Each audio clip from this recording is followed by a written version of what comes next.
Diretsahang binasag ni Ivana Alawi ang matagal ng isyong kinakaharap niya ang pagkakadawat ng kanyang pangalan sa pagiging di umano'y homewrecker. Sa pinakabagong blog ng aktres, sumalang siya sa isang lie detector test na mas seryoso at mas accurate umano kaysa sa nauna nilang video.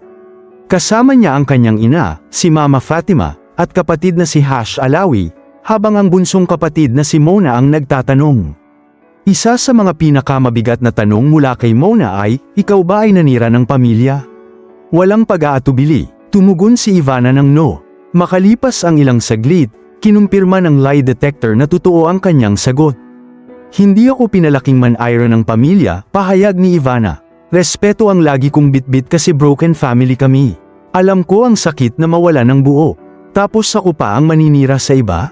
Mali yun. Dagdag pa ng aktres, hindi siya kailanman magiging ganong klaseng babae dahil alam niya ang kanyang pinanggalingan at pinaniniwalaan sa buhay. Sa kabila ng kanyang kasikatan, binigyang diin din ni Ivana na isa siyang private person.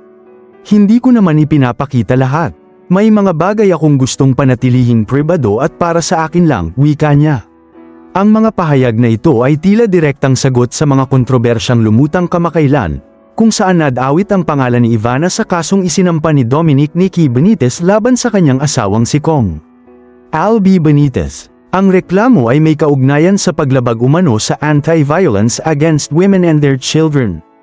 Ayon sa ilang ulat, binanggit ng kampo ni Nicky ang ilang kababaihang umano'y may kaugnayan kay Kong Benitez. At isa na nga raw dito si Ivana.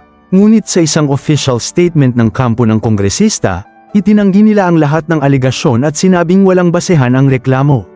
Hati naman ang reaksyon ng netizens at may naniniwala sa kanya at mayroon namang duda sa pahayag at pagiging defensive ng aktres. Anong masasabi ninyo sa bailtang ito? Magkomento sa ibaba at salamat sa panunood.